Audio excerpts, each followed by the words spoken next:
Check, check, check. Oh yeah, that sounds like it's coming in nice and clear, right?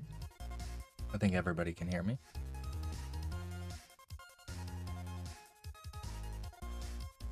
What's up, everybody? Mike Flex here in the studio. Some tunes going in the background. Copy.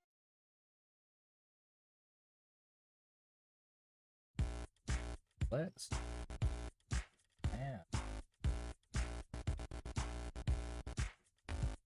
Cool. I'm here in the studio, about to put in a couple of hours of work until the kids wake up. Been trying to get work done late at night. You know, the majority of my work throughout the day, I'll fit in a couple hours here and there. If I'm lucky, I can get 4 to 6 hours daytime, but at night, that's when I get most of my productivity. But putting a 1-year-old to bed, it's incredibly hard not to fall asleep yourself and then wake up 8-10 hours later and be like, what the hell happened? I missed an entire shift of work basically because I had to put my kid to bed. And if you've never put a kid to bed before, sometimes they just lay down and they go right to bed. Sometimes you got to stay with them for an hour and a half. Sometimes you got to stay with them for 4 hours, 6 hours, 8 hours because they just refuse to stay down asleep. They just, need a bunch of stuff throughout the night. So it can be really frustrating, but the entire process is extremely rewarding. And I actually get better rest on certain nights than I used to without kids. So I'm enjoying the flux and dealing with it, managing kind of studio life at the same time of raising 2 children and being a good partner. So a lot of work. But I'm super happy to be doing the work I'm doing at home as well as the work that I'm doing for others out in the field. And tonight I'm working on 2 projects, one that's got to get wrapped up right away and one that's got to get wrapped up equally right away, but it's not as critical. So I'll be doing my first set of work here in Keyshot tonight, and it is finalizing the tincture.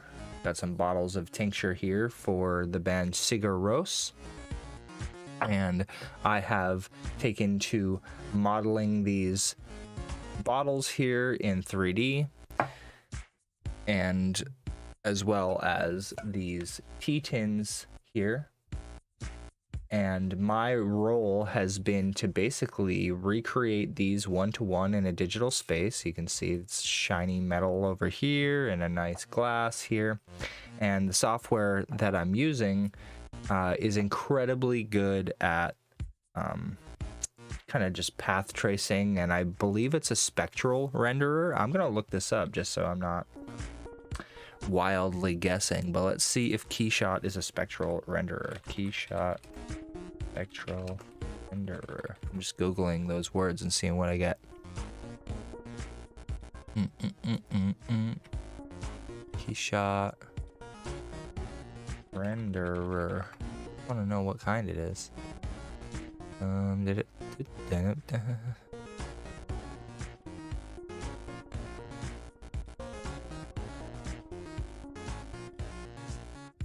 Who we got? Real-time ray tracing, global illumination, lighting simulation. It doesn't say whether or not it's a spectral renderer, but I believe Octane's a spectral renderer. And really what is so special about Keyshot is they've gone out of their way to curate kind of not only a workflow, but also an asset library of all the things that you need when you're doing a product rendering shot. I'm getting a alert here from this free plugin that I'm using, which is super awesome and from 2001 for Winamp, and it is pitch shifting the songs that I'm playing. This guy Copy, I love Copy. Everyone that streams knows that you're stuff gets flagged all the time for copyrighted music and things like that, and it gets pulled off of Facebook, YouTube, all of it.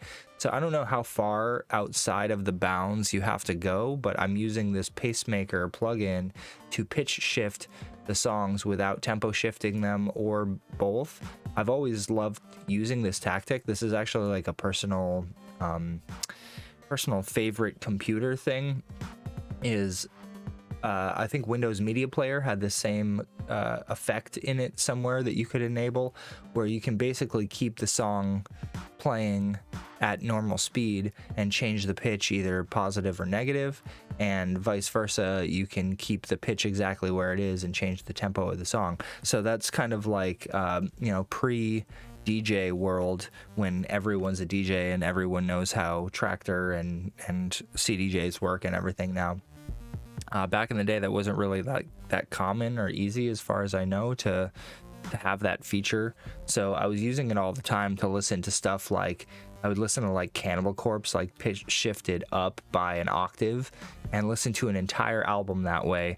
And it's absurd. You can listen to really fast music slowly. You can listen to really low toned music at a high pitch, and vice versa. And I'd go to the extremes sometimes just to like explore the technology. But at this point, I'm just comfortable with using it for all different kinds of things. And now that streaming has been going on so heavily for kind of a few years, and now with COVID, it's just nonstop. Everyone's had their streams pulled down, myself included. I've probably had about 10 streams go down in the middle of the stream because the song I was playing got flagged for whatever reason. Sometimes you get your own music flagged, and you can have your own stream pulled down based on, a copyrighted tune that you've sent through whatever service that you're using. There's a few of them. DistroKid is one that a lot of us are using, myself included. No, I'm not being paid to say that. They can pay me to say stuff in the future if they want. Happy to promote a platform like that. But using these minor pitch shifting adjustments, you can work around the auto flag system. And I would imagine that you don't have to go very far. So I'm increasing the speed of the songs by 1%, and I'm increasing the pitch by, I don't know what ST stands for. I'm blanking right now what that would refer to there. Step. Okay, +1 step. That's what it would mean. So by pitch shifting it up just a step and increasing the speed by 1%, I feel like that's probably enough to move it outside of the auto detection algorithm's ability to recognize it as a copyrighted song. Now we'll need to do tests with this sort of thing, and I'm literally doing it as we speak by having a copyrighted song, and it's funny because it's by copy. Honestly, in terms of rights and things like that, ASCAP and all that, like, I would consider this promotion for this artist. If you're listening and you like it, the name is playing right on screen. You can go find this music, pay for it, support the artist, buy it off of Bandcamp. That's what this is all about. So yeah, copies been something I discovered, I think, on like Pandora, like probably like a decade ago. And I really don't know anybody else that listens to copy. If you do, hit me with a comment, let me know, because I think it's amazing. I'm just getting ready, getting in the mood. I'm gonna share the stream in a couple different spaces. Oh, dude, Ian, yeah, I'm sorry, I don't have multi-stream open, but I should. Thanks for tuning in, Ian.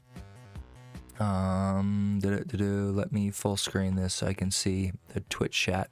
So I'm using Streamlabs OBS to do the entire stream, and I pay for like the premium one or whatever that lets you do multiple platforms. So I don't see the Facebook chat unless I also go into, I gotta mute myself, unless I also open up the stream, which is really weird. So I can see it over in OBS, which I might be able to show you guys. I'll show that later. But I don't have the ability to respond to Facebook messages within Streamlabs. I have to have a Facebook page open with the stream open for me to see people chatting, and then it's kind of weird because the chat will come up and I'll have to go over to the Facebook thing and blah blah blah. But hopefully they can improve that with an API thing in the future. Maybe Facebook's like blocking the ability to pipe into the streaming chat because they want people to use the Facebook platform. It makes sense. But referring to what you were saying, Ian, taking the Alvin and the Chipmunks and making it extremely low, that is a thing. It's on SoundCloud. It's actually my favorite fucking thing ever. Chipmunks on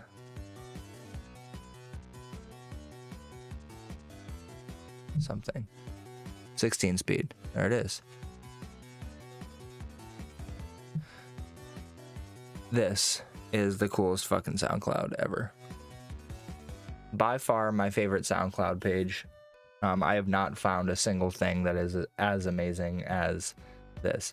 So they've done the same thing, but I mean, it's like extreme. So not only do you hear the men's voices that played Alvin and the Chipmunks in their normal tone, but I'm pretty sure they slow it even further so it becomes like a low-pitched voice as a but yeah, like Whip It here, oh my god, I'm giving every one of these a love because it's actually, these are the best. I'm going to pause Glorious Winamp and we're gonna listen to one of these instead real quick.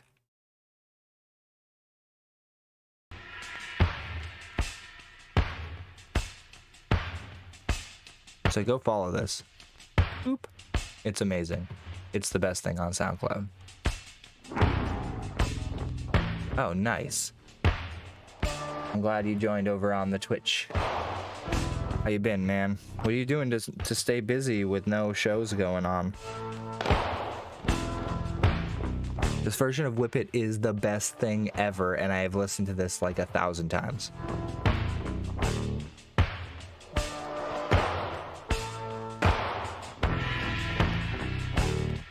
Crack that whip.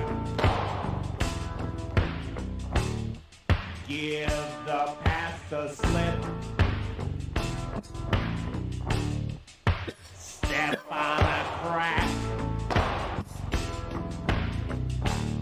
Scratch your mama's back.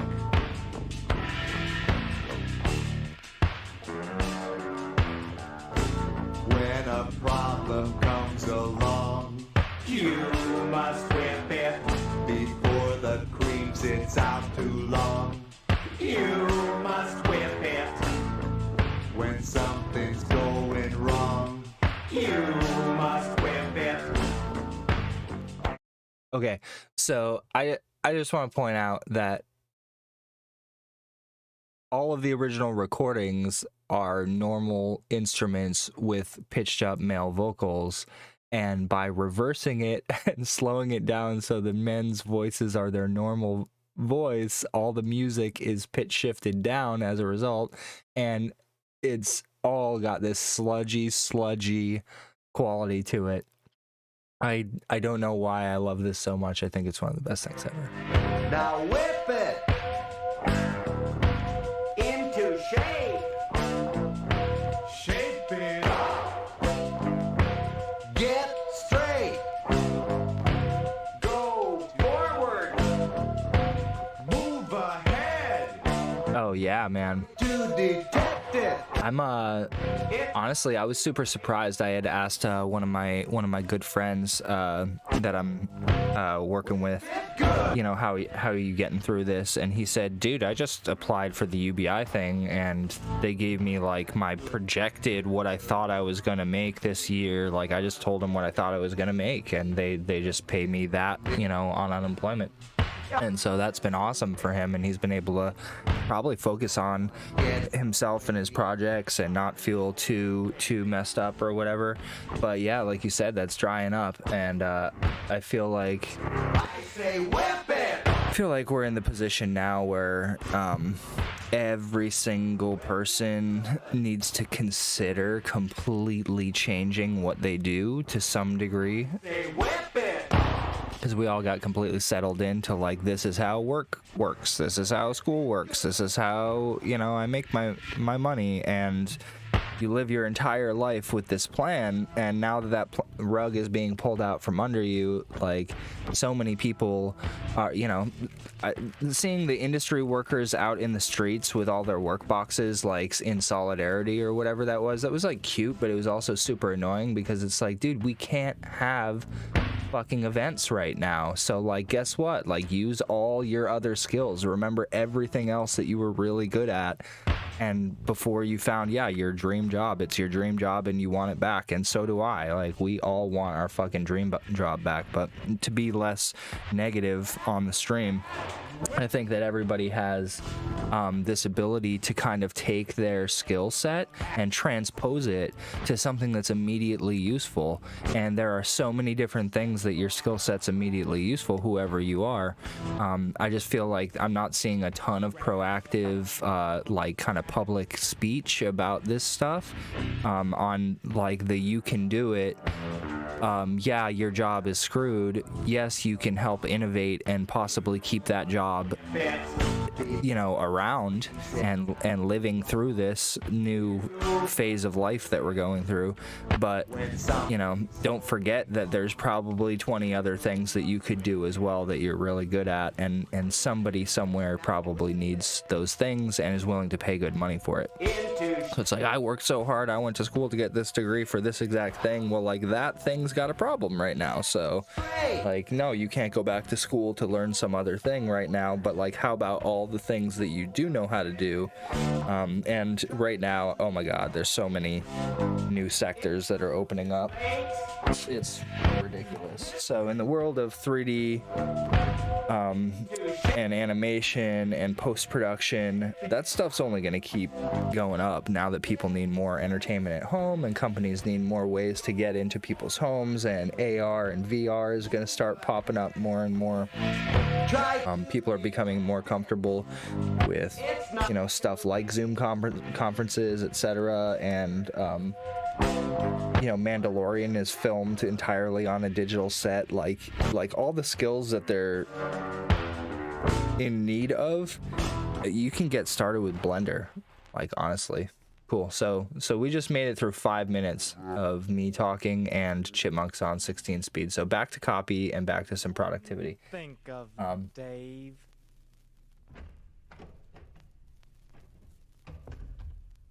Get out of here. I'm gonna go back to the copy. Yeah, dude.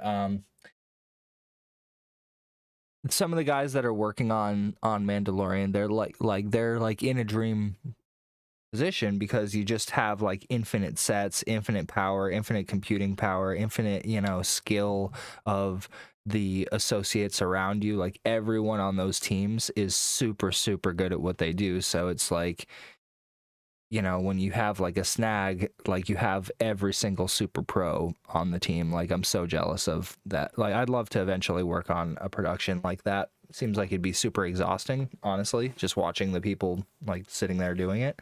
But all jobs are exhausting, and it would be just fun to use that light field tech that they're using. I'd love to have a whole stage made of an LED screen. And cameras that are linked to Unreal Engine at the same time, so anything that you design in 3D immediately becomes the set around you. Yeah. I haven't gotten into Unreal yet, by the way. Like, Epic is just like the best, so get the Epic Games Launcher if you don't have it. and they're constantly putting out 1 or 2 free games every single week. But separate of that, it has the Unreal Engine downloader and launcher in it, and they just added a ton of new stuff to Unreal 4.26, I think it is. And I have yet to dive deep into Unreal, but I'm going to be getting into it really heavily after I catch up on these last 3 projects that I've got here. I'm outputting 2 of those tonight, and then the other one's going to be finalizing later this week, I think. But yeah, over here in the Unreal Engine tab, there's so much going on here. There's so many investments, I think, into this company and from this company. There's this thing called Epic Grants, and I think that they're just constantly giving them out to companies. So like Blender got one, Houdini got one, and it's like, here's a ton of money from us to you to like hire people on your team to build, you know, the stuff that we do and to interact with it. So Houdini's already the best program in the world, and they're constantly making it more and more interactive with Unreal, which is incredible. It's unreal. And every time I watch a tutorial, and I've watched probably a couple hundred hours of tutorials for software that I don't use currently. This is one of those softwares.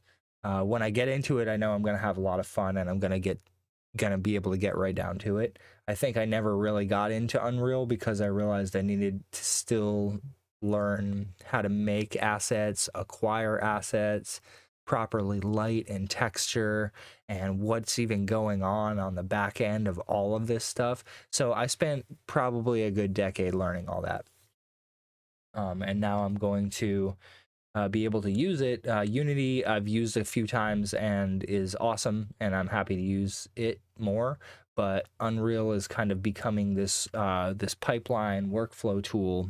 Unity is as well, so they're not even at odds with one another. They kind of do the same thing in very different ways.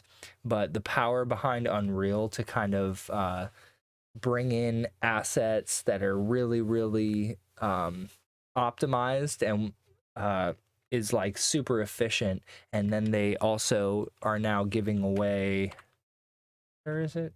Oh, Bridge. If you sign up for an Epic Games account or have an Epic Games account and then sign up for Quixel Bridge Megascans, if you go to the Quixel site and sign up for a Quixel account with your Epic account. So you have to have an Epic account first. Then you go to Quixel and you open up a Quixel Megascans account with your Epic account. Then when you've done it in that order, it knows that you're using your Epic Games account with Megascans. And as a result, you get all of Megascans for free and don't have to pay for it. And it's absolutely absurd. Now, I believe it's like legality and licensing wise, you're not supposed to use the stuff that you can get from Megascans for free in any other software or program or whatever. You're supposed to basically use Unreal, use it within Unreal. Pretty sure that's the way it goes. I'm not 100% sure. But, you know, who's really watching? Well, I guess you could probably go and use it in another software and get away with it. But like, if it's a big project, don't be a dick. Just, you know, pay for it. It's not that hard. It's not that expensive either. But the amount of stuff that they're including here in Megascans is insane. You just need to know how to work with it. And honestly, that's a completely second skill set aside from just being able to go sign up for an account and get it. Okay, cool. Like I have these textures, I have these assets. You have to watch a lot of tutorials how to place them, instance them, and Unreal kind of removes a lot of the guesswork from this stuff because you can just download it, import it right into it. It's in the real-time scene. The real-time scene's already running the whole time, and it looks so good, and you can do so many post-production effects with the post-processing volume, as it's known, that you can really quickly get something that's cinematic or even borderline photorealistic using all these photorealistic assets. And there are just so many. It's kind of stupid. They give them, it's like thousands and thousands, and they're constantly adding. Eventually, it'll be like the entire world and all the vibes around the whole world, like, scanned. So there are limits to this. I just want to point out for anybody that cares or is watching that using these assets is awesome. It's incredible. They're super, in I would say probably like 75% of cases, they're perfect. Every single one of them is perfect, and they'll do just what you want. Like if I'm working on this guy Pathways scenes, right? And if I wanted to pull in, I'm looking at like ancient temple presets right now. This is all within the vibe and the brand kind of what I'm working with. So I could use any of these temple wall assets, any of these ground assets, the jungle roots. That's so cool, right? This is amazing. I would have to put in a ton of work to get this stuff otherwise. So these are great. And you can use them in a bunch of different stuff, and they're going to look pretty good. But anybody else that does this, anybody on their team that sees and works with these assets and creates them, this stuff stands out like a sore thumb, because you're like, oh, I know that's my texture because it's got that one little divot right there in the middle. And when you have it and use it and tile it, like sometimes even the tiling looks obviously tiled and you need to do work to work around that. And then once you're using it, you're like, oh man, every single scene I have the same texture in it and it looks like identical. So if you're a perfectionist, if you're a realist, or somebody that is wicked OCD or any of that stuff, like this stuff stands out like a sore thumb because there's one of it. So like here's ancient temple carving, right? This is awesome. It looks great. But every other human being that has access to Megascans has access to this ancient temple carving. And that's a little obnoxious. There's not like 20 ancient temple carvings. You can't have an ancient temple carving, and go through an atlas and choose a bunch of them. Now, for some of the plants, that's not true. So if I go to vegetation and I go to tropical and I load up these assets here, they'll give me a list of the objects here and the different meshes that are within this setup. And you'll see that, okay, there's this one palm, there's this other palm, there's this other palm. And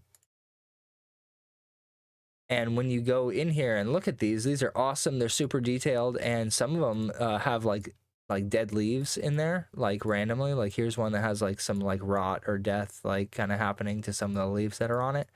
And it's so good for the realism of your project to bring in something that has that level of detail. So again, I mean, it's a roundabout extended way of having this conversation, but all these assets, everybody else has these same assets. So if you put these in your game, it's like the identical plant that's in somebody else's game. So very quickly it falls apart. Like the value of using Megascans is really only for kit bashing, doing personal work.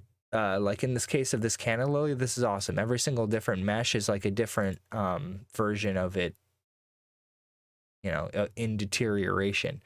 The problem is each step of that deterioration, it's identical. So if you have the fully grown one and you say, okay, I'm like set up this whole procedural system to have them, be scattered, and every different one of these is all different between the other, you will notice upon inspection that every tall one has the exact same leaf orientation, for example. So yeah, I know I'm ranting a lot about something that may or may not matter to you, but this actually matters to me. This is a serious effing issue, and why I built in Cinema 4D over here in this pathway scene, why I kind of built a rig to vary the plants that are within this. So I actually have to, come to terms with the things I want it to do versus the things that I have the time or the budget to do for every project that I work on.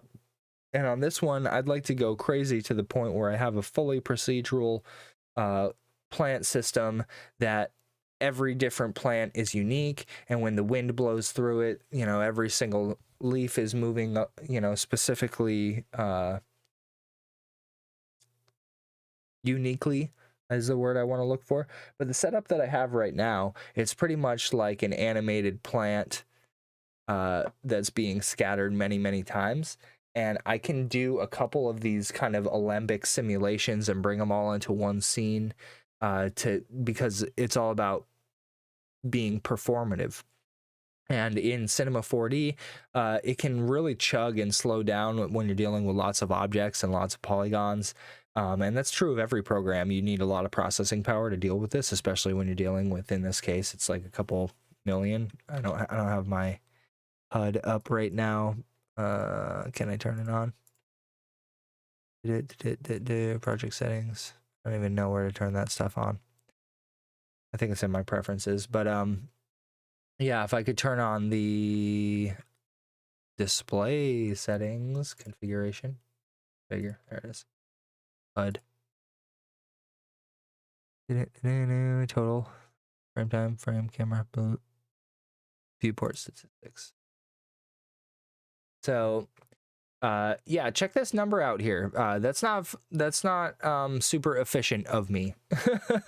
I built up this scene, and you know, like we all want to feel like we're a pro, but I'm still an amateur at so many different things. It says the 1 billion triangles. Really? Is that what I did to it? Yeah, I think I did that, guys. Pretty sure we're dealing with 1,006,917,276 triangles. So, I guess it's still pretty sweet that it runs at all. When I click play here, you can see it kind of plays back at like a few FPS. I can turn on my FPS over here somewhere. There it is. 1.7. So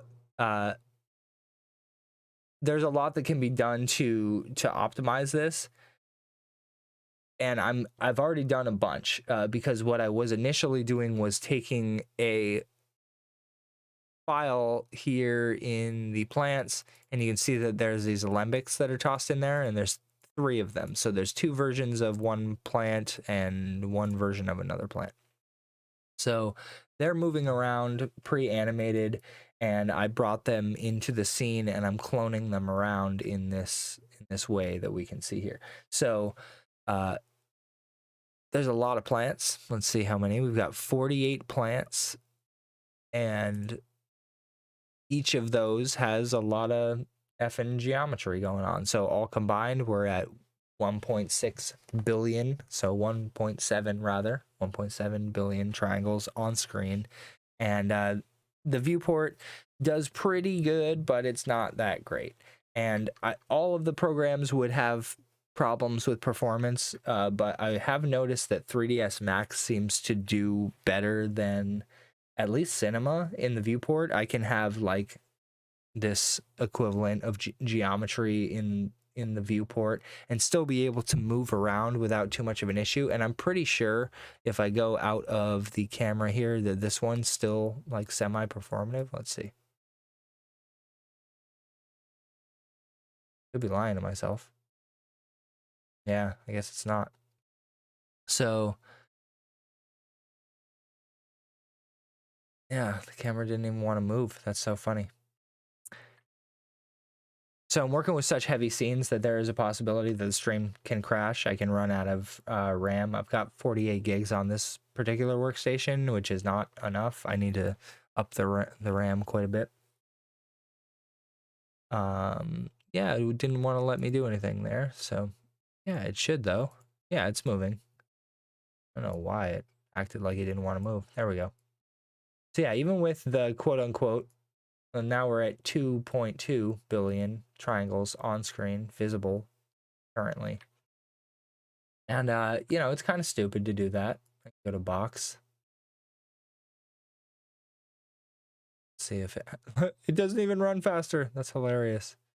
What's going on here? Yeah, wow. I'm really surprised by that. I would have thought that I would have got some faster performance there. But the fact is that the Alembic is being read in real time per frame. And in this case, it's like per object. It's a little weird. I'm instancing a lot. And you can get similar performance out of the cloner set to multi-instance in Cinema 4D, but it was like 0.5 FPS. So we will go back.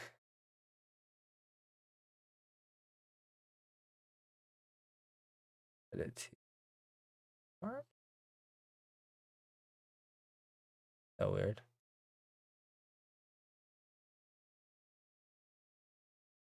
Yeah, I guess I'll do isoparms because it means I can still like.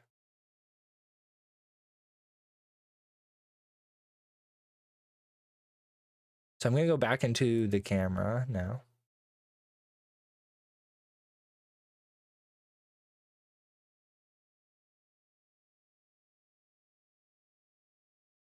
Yeah, and to follow up on the chat and what you were saying, Ian, the Megascan assets are not only incredible to learn with and be like, oh, that's how they did it. They have like the LODs built in, the level of detail. So like if you put them in a game and you walk near and far of the object, it'll automatically scale the amount of triangles. So that's kind of what I'm doing wrong here in this scene. But what I was getting at is using that stepping board, like not only can you actually just use it for everything if you want, and only people like me or people that work at Megascans or whatever are gonna really notice that you've used a Megascans plant. Like, so the one example that I just want to put out there, just to be that guy because I gotta call out stuff, there's like a mushroom set on Megascans, and every single 3D artist, every single Beeple render, every single Instagram post that is a 3D artist is using like the same Megascans mushroom.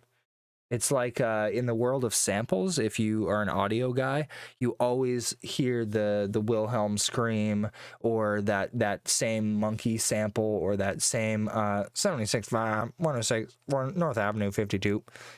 If you are an audio guy, you know what I just referred to.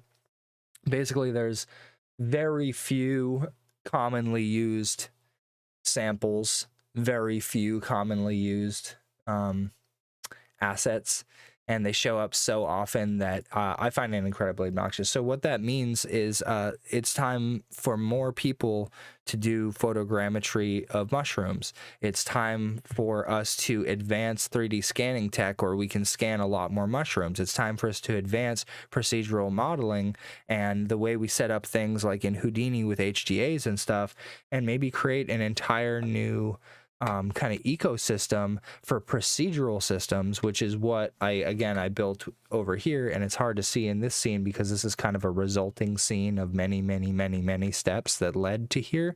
But I took a pre-rigged or a pre-made plant, I took it apart into its individual fronds. I made a generator that allowed those fronds to be randomly generated to create unique plant layouts, even if the leaves themselves are identical on some of them, which I notice, and it's a little annoying to me, but it's the hardest part to notice.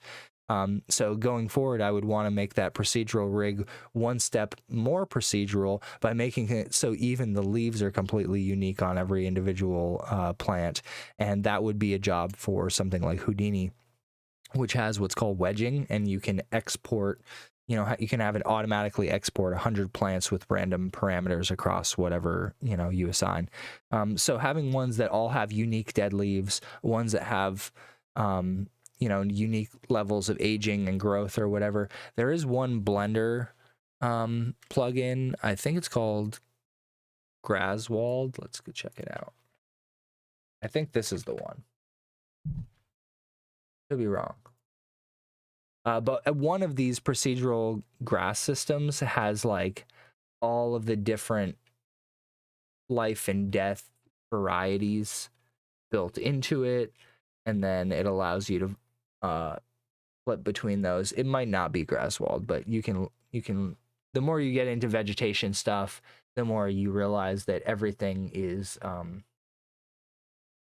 a mixture of living and dead, and it's not just alive. So if you do like a grass system and it's just all the same blades of grass, so like that's kind of what's going on here in this scene that I built now that I'm like talking it out. So I'm super annoyed.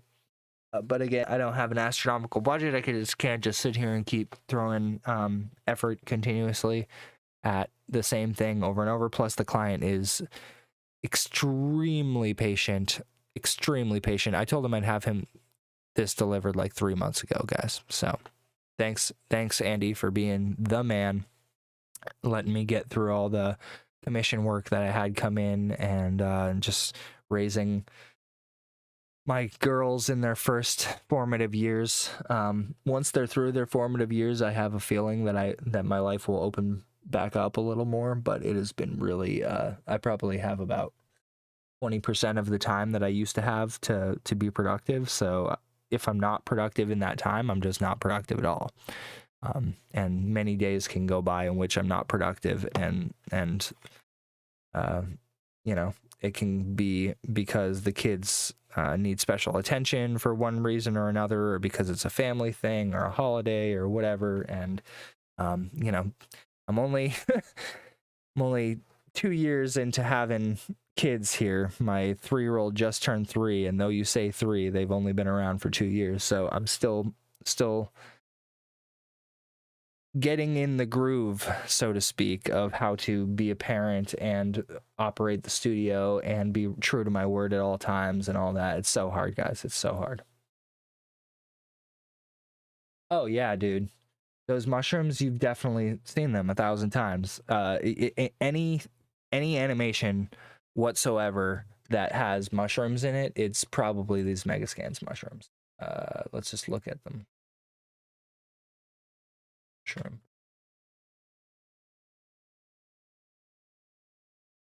So keeping this scene open seems to be like a really dumb idea. I'm gonna turn these off for the moment, I think. It's not useful. Turn off the cloner.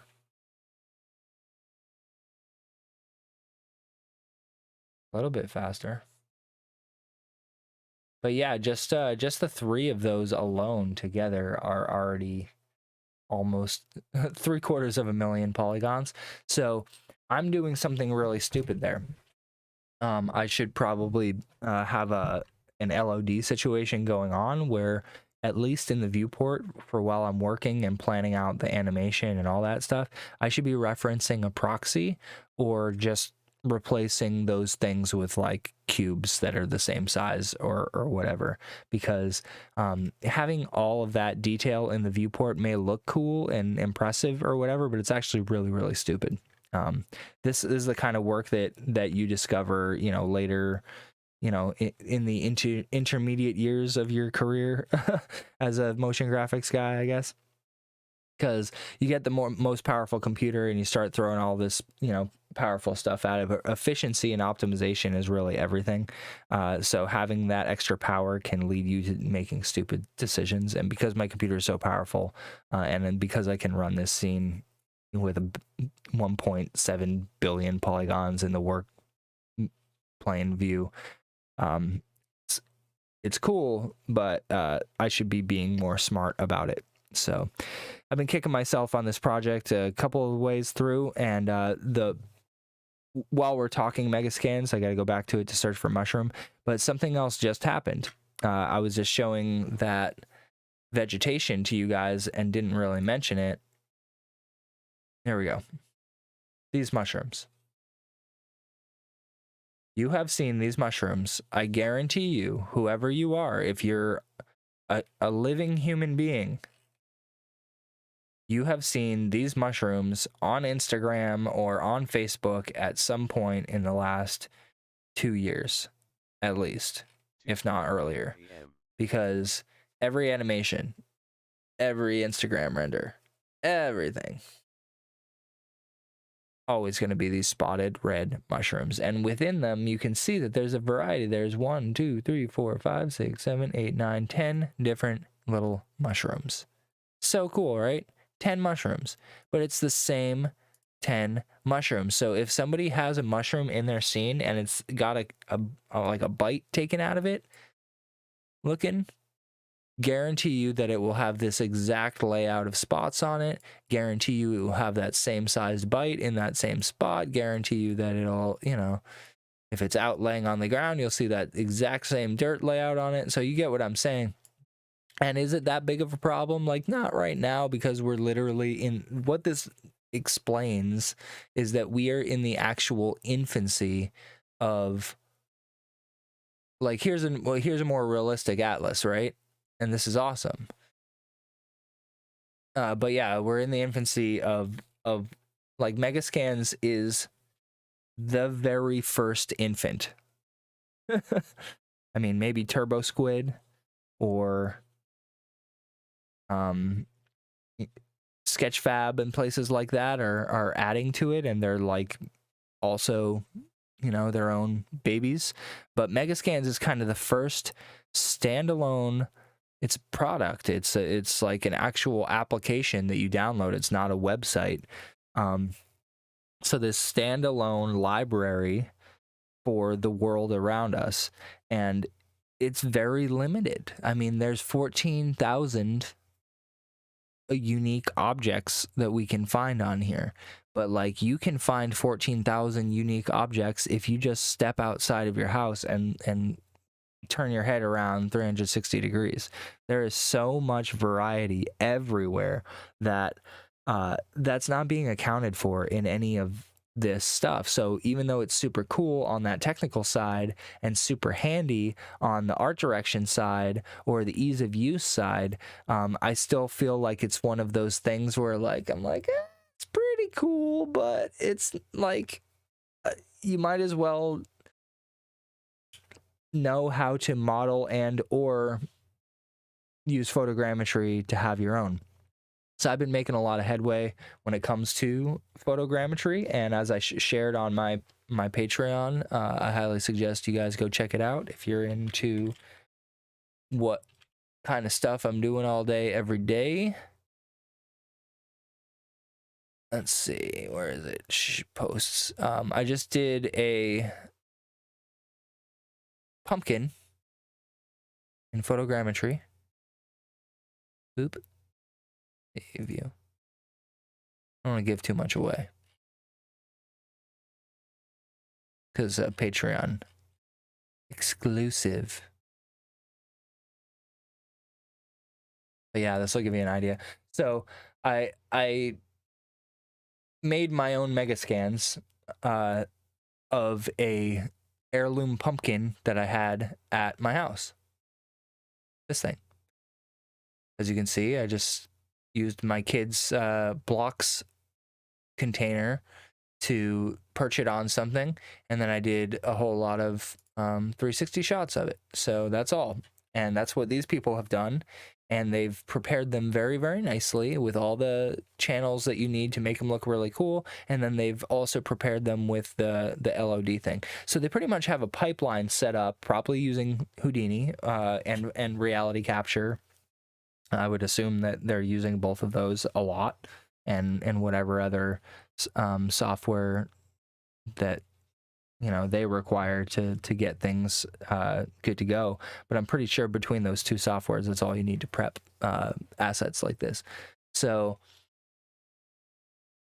good for them for doing it. And having puffball mushrooms is great, but they will always be these 8 puffball mushrooms, and the destroyed one will always be that one destroyed puffball mushroom. So let's keep making photogrammetry. Let's keep like advancing tech on that side. I think that we're going to be able to apply AI and the way that you can train these neural nets to, draw a certain way or style transfer or whatever.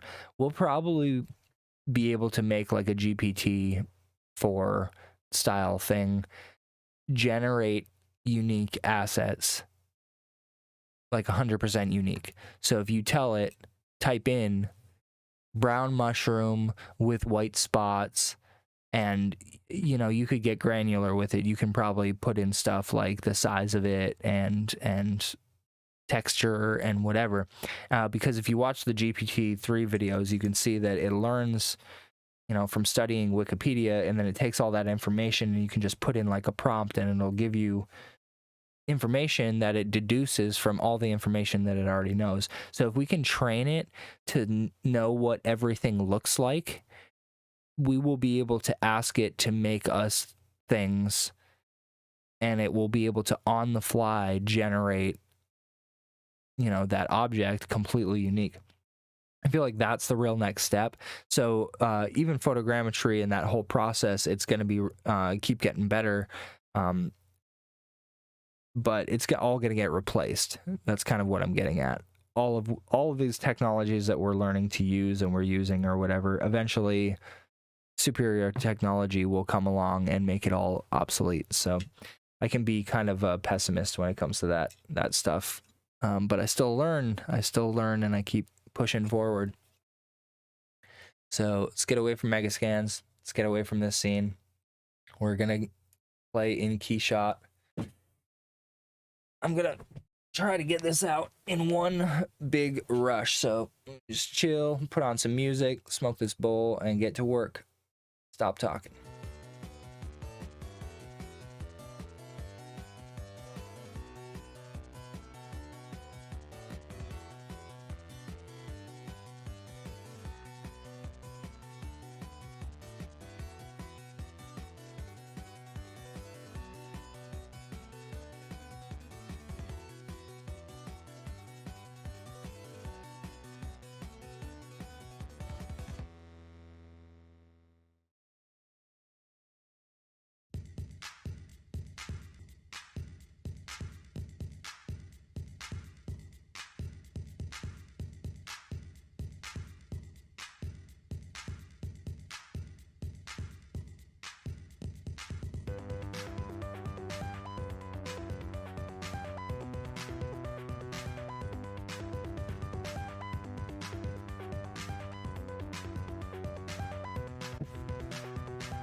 Sorry, guys. Sorry you had to hear that.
Okay, so I'm just gonna set everything up to look nice in the scene here. The client's already happy with this final shot. I just basically put in an additional fill light in the front here to make the pink text pop, and to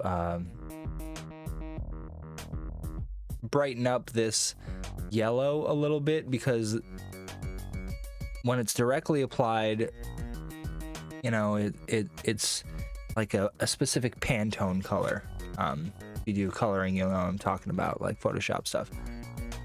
So when they manufacture it, they printed a specific yellow. They sent me that label with that exact, as you can imagine, it's the same label that they sent out to get print to put on the actual product. So when I'm putting it here in Keyshot, it's going to look like whatever the environment lighting allows it to look like. So that includes the HDR around the scene, but also whatever lights are in the scene. And that's going to directly affect, you know, the shadows that are cast on it, or the light that is or is not cast on it. And I have it set up like to an exposure that like I feel really comfortable with, for the most part. But I raised a concern to the client that the client didn't raise to me, and I tend to do that quite a lot, shoot myself in the foot. I was like, the last renders that I sent, they're like a little dark, and they're like, oh well, we didn't really notice. I'm like, okay, well, I noticed, and it doesn't seem to be super accurate to the label that you sent, and it'll probably be, you know, it looks way darker. So I sent you a second set of exposures, and then when I looked at those, I saw that those were slightly over bright. So then I went in and did a third set that was right in the middle, and I felt good about that. So I'm back here in the straight on shot. I'm gonna deliver to them. They didn't express to me if they wanted 3/4 or straight on. I'm gonna send both because I'm a nice guy. At least of the T10. You can't really get a 3/4 shot of the tincture bottle, but having these assets to be able to share on their website or whatever, they're super excited because they got to get these things on the market. I want to make sure that they're as accurate as possible, and we don't have a ton of time to be playing around.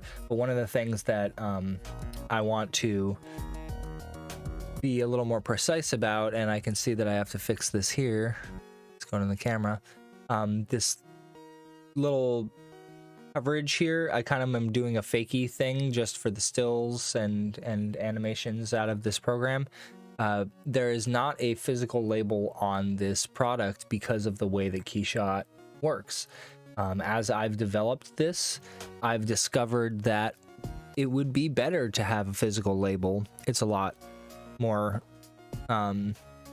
modeling and texturing work, but in the end, you have a lot more control. And I don't have a lot of control right now, namely that the way that the texture gets applied to the product, it like wraps immediately, directly shrink wrapped to the object. So when they saw the side shot of this thing that goes along it, I'm in the free camera. I'm gonna create a camera, hide camera. Okay. I'm gonna call this front. Go back into the free camera.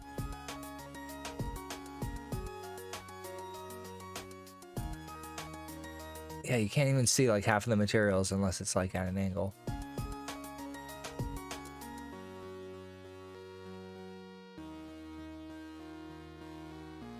And they didn't express if they liked it left facing, right facing, what have you.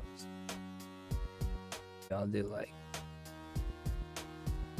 out like that.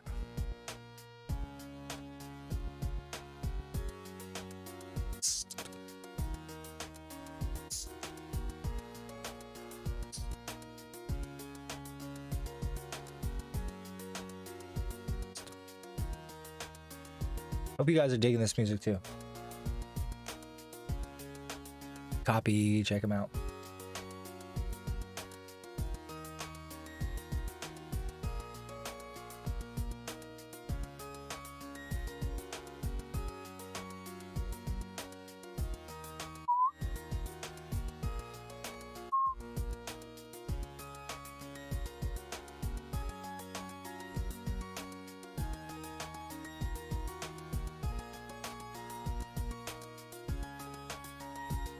And like, yeah, I can achieve these similar looks in other rendering softwares, but Keyshot was so immediate that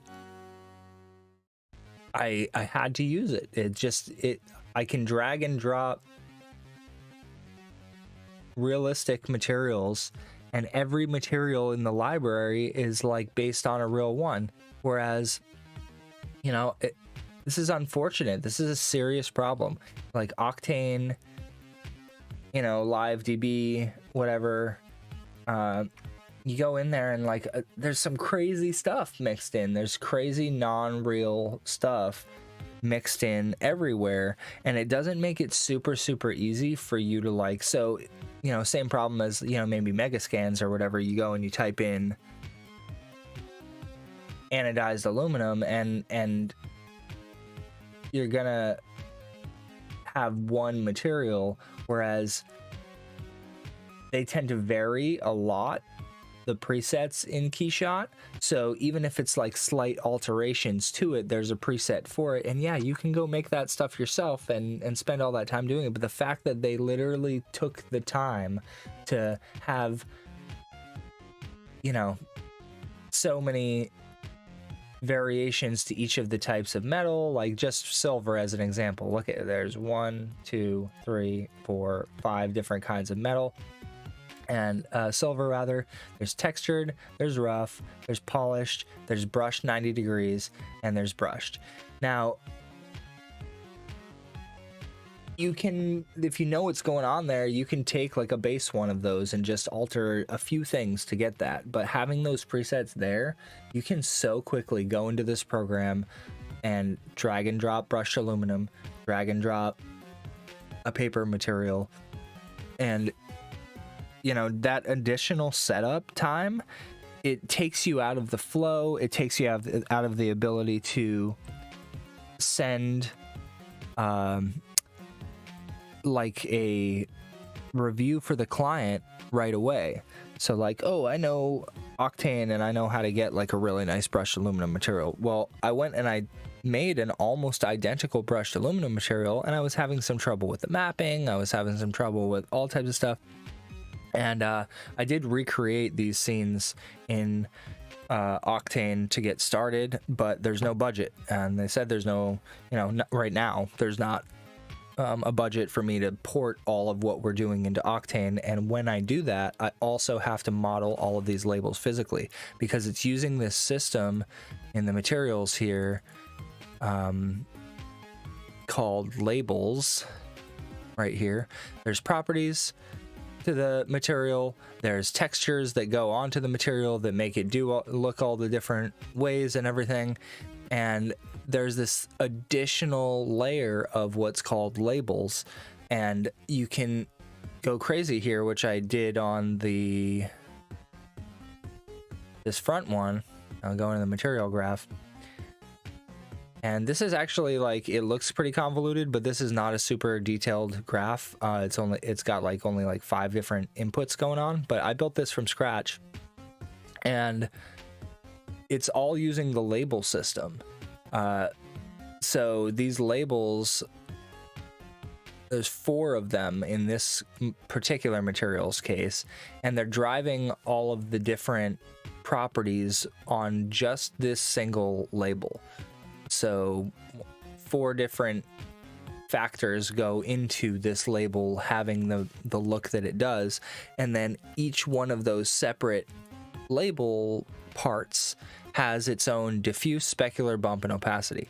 So you could build this system in Octane or whatever, but the fact that it's all put together here for you means that, again, you can get in and out really quickly. And then the first review that the client gave me, they were like, you know, it looks like the labels are like right on it. It looks like they don't look like they're like a piece of paper on it. It looks like it's like part of the metal. And I'm like, oh yeah, that's just kind of, you know, a thing with this program, and as you can see, I fixed that.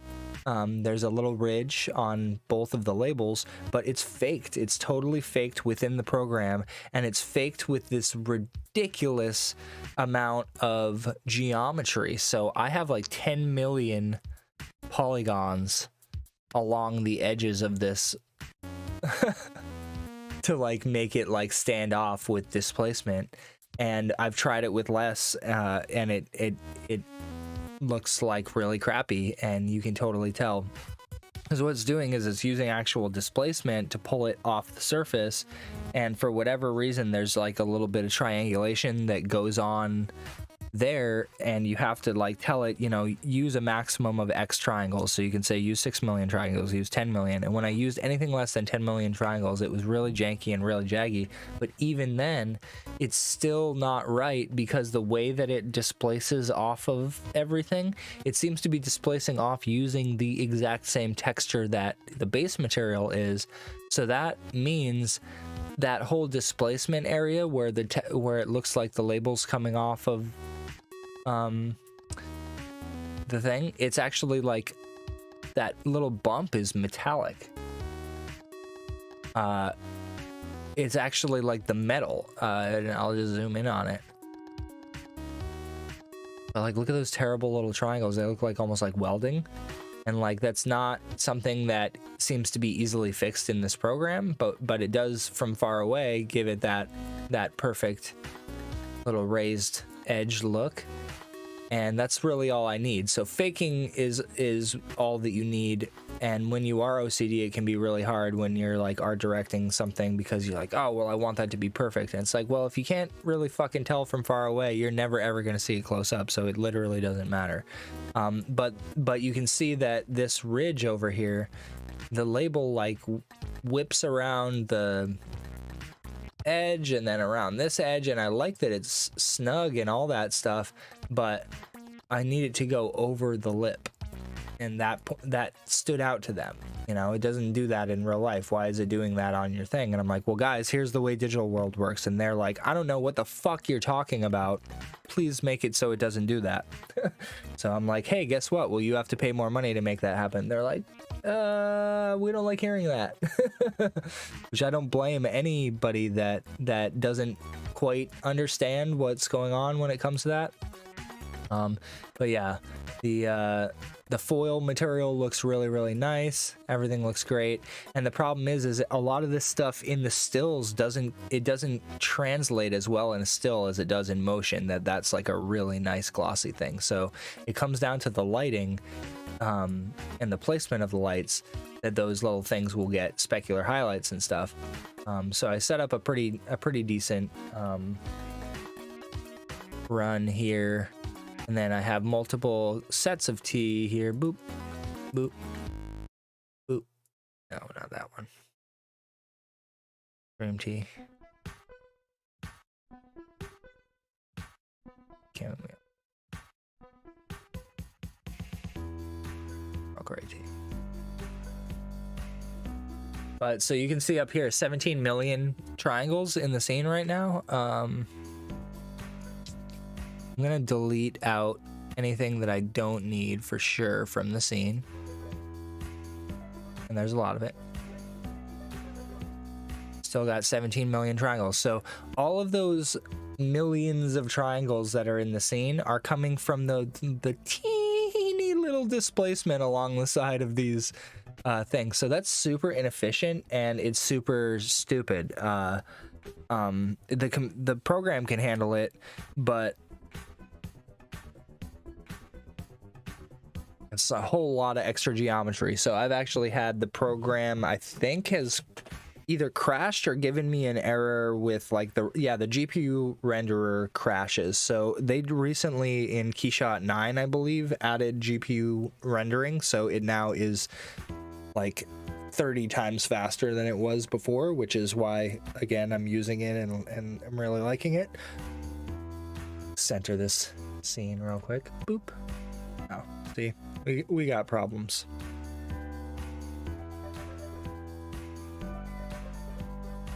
Not only does that thing need to move, but I need 2 of them, and I need 2 of them on every one of these.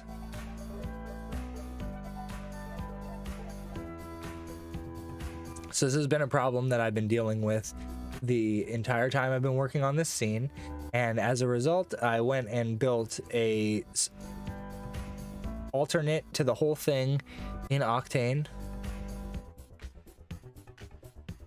and it looks pretty good. But I haven't done any of like the texturing work. I just did the initial materials work, and I didn't. The brushed material also is also gonna need some work, because what I pretty much need to do is export the exact texture that's being used here in Keyshot and bring that in, because I like the one that's here so much, and I want the look to be almost one-to-one when I go over into Octane. So I don't want to use like a similar material, I want to use the exact material. In this case, it's literally just stretched noise, so it might not be necessary. I don't know if I need to have the exact noise, or if it will be easy to export the plane of that noise from here and have it tile nicely or whatever. But I'm gonna try, and if it takes me too long, then I'm not gonna do it. That's pretty much how things are going with this project and ones like it. You know, hopefully, you know, they make a lot of sales and we can keep iterating on this stuff, because I'd love to keep working and keep making it more and more real and fun. So I've got one of those. I now need a second one. The thing that I don't like about Keyshot is it seems to duplicate a material every time you duplicate an object. And you can turn that off in the preferences, but when you turn that off, then you have to deal with like a bunch of other problems. And I can also see right now something that is annoying me. I need to figure out what, I think it's the bump channel or something, which is causing this line here that is not in the actual product, and that is not something I can have on the product, so I will need to fix that. It's the, yeah, no, it's on the label. I think it's a displacement channel or the bump channel that's giving this weird rogue ghost thing. Now, there's a couple problems like this that have come up, where I have to ask myself, I'm like, oh, well, if it's only on a still, I can just go Photoshop that out instead of go figure out what's causing that problem in the program. So if there's like 4 images, in this case, I think I'll have 3 at that same angle. You know, that wouldn't take too much effort, but we also don't want it to ever look patchy. It needs to look like it's 100% freaking clean. So it's almost 100% matte area, so I think that I could do it without it being noticeable whatsoever, but it gives me concerns. So I'm going to go in and I'm going to attempt getting it out of the label material. And this has come up a couple times in this project. It's so hard to communicate this stuff to the client. It's like, hey, like, I'm having a problem in the program, and they're like, cool, well, like, that's not our problem. And it's like, well, it kind of is, because I have to sit here for another, you know, 24 hours and work on this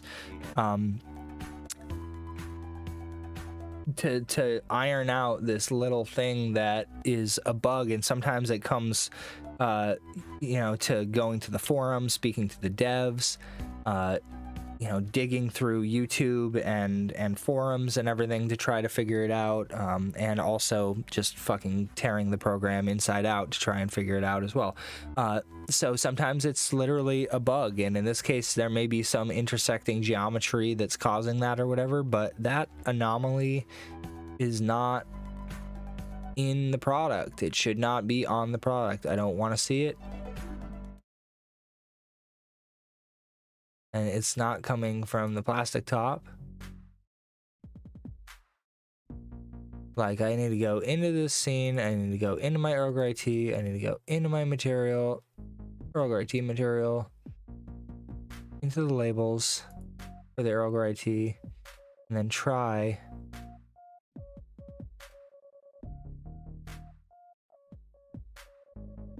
okay, it's not coming from metal.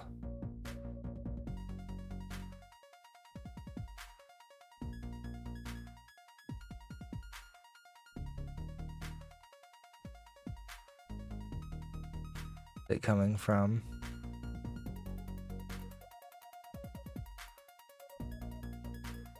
Okay, so it appears to be coming from this metal, which is the Earl Grey text.png in assets folder.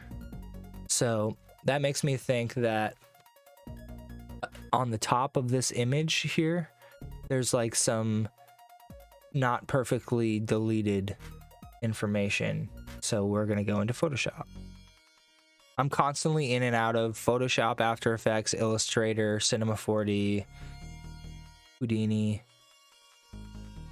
3ds Max, and Keyshot. Every project.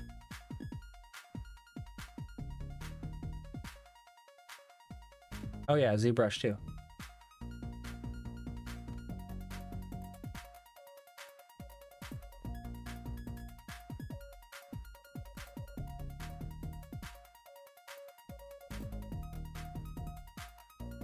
So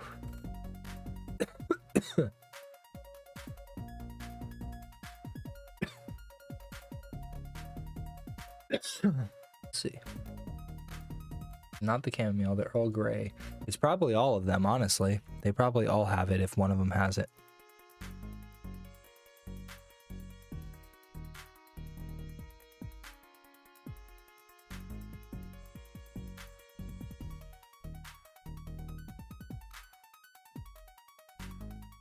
I'm on For Optimal Brewing.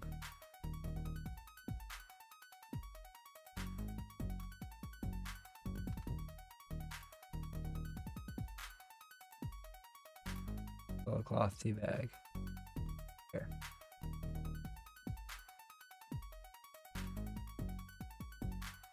And yeah, there's no data there. So weird.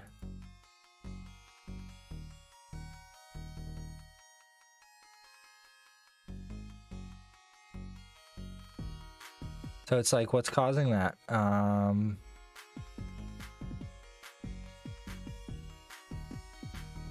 I had to remove the metallic from that, I think, to make it work, right? So I'm going to go through the Keyshot material settings here for the labels, which is like this kind of fractal of a situation going on here, and see if I can get the bump to stop doing that. I should go into the material graph. So I did encounter this earlier, and that's why I'm trying to like figure it out right now live, because I definitely came across the problem, noodled around with some settings, and we're like, well, that solved it. And I think I might have had to turn off something that was really useful for me, but it's still just good enough. So let's see. Yeah, this is what I'm looking for. So if I remove the bump, let's see if this works. Crazy. That's ridiculous. That's absolutely ridiculous. Honestly.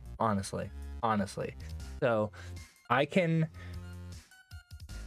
probably report this to them on the forum as a bug report, and they will figure out what's causing it and maybe fix it.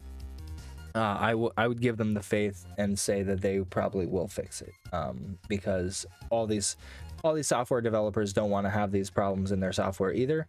So for whatever reason, giving any amount of bump height to that metallic text that is on this, it's like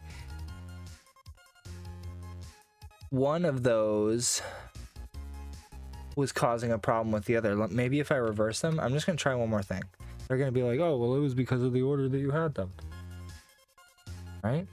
Okay, so when I have any amount of bump, it does this thing up here. And I don't know why, because again, we checked the material. Yeah, like, can you set these things to like additive or something like that? Blend with color, brightness, contrast, diameter, wrap. Yeah, so there's nothing really indicating why that's happening at all. And I've looked and looked and looked to try to figure out what. But maybe if I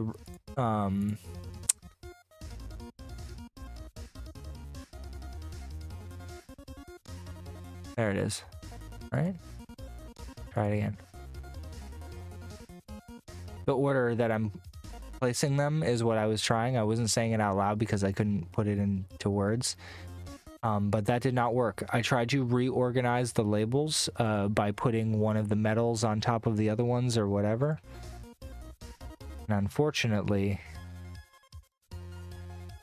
that does not help at all.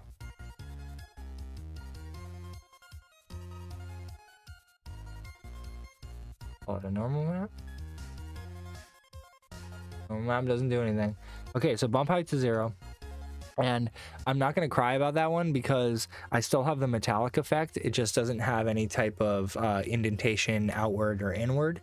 That stuff matters to me, especially on like a close-up. So if I felt like I needed to have that edge, which actually came in the very last email from the client, they said, well, you know, it's kind of hard to tell that pink is metallic, or I'm sorry, I think it was hard for them to tell that it was pink because it was at one of these glancing angles where it was like a dark color. But she said, can you make it so it's obvious that it's, you know, more pink? You know, can you raise the text or something like that? Something along those lines. So the bump in this particular case is really useful. Like, let's go the other direction and see if it can do it without jacking out this problem here. Because maybe the bump that I was doing was going into...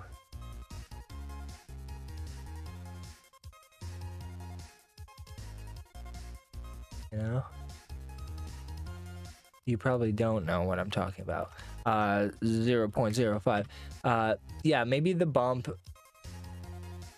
when it's coming outward, intersects into the other bump when I was doing it the way that I was doing it. So I've replaced the bump at a quarter of what size it was. And so it's still there, but it's not entering into the domain of the other bump. I believe that's what was happening. I don't know at all. It's literally an educated guess. I'm not that educated, so it's really more of an idiot's guess. You know, that curve was the Dunning-Kruger curve? Yeah. That's me. That's me giving you a tutorial.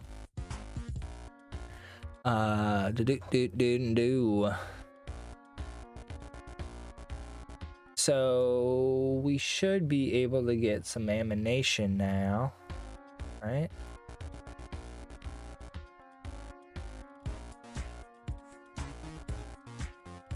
MT, turntable. I haven't applied it yet, so let's do it. We will say copy animation. We will say paste linked animation. Now, yeah, tight. Cool. They're gonna be so happy about this. Save your file.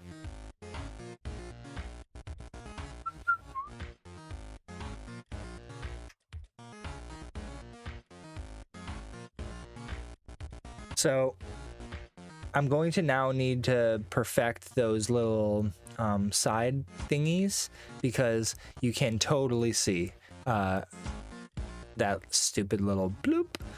So the reason why I'm like annoyed at like my own workflow with this one is Keyshot doesn't have a very good way of dealing with geometry. There is a geometry view, which I guess I'll bust out right now because I do need it. Geometry view, letter O.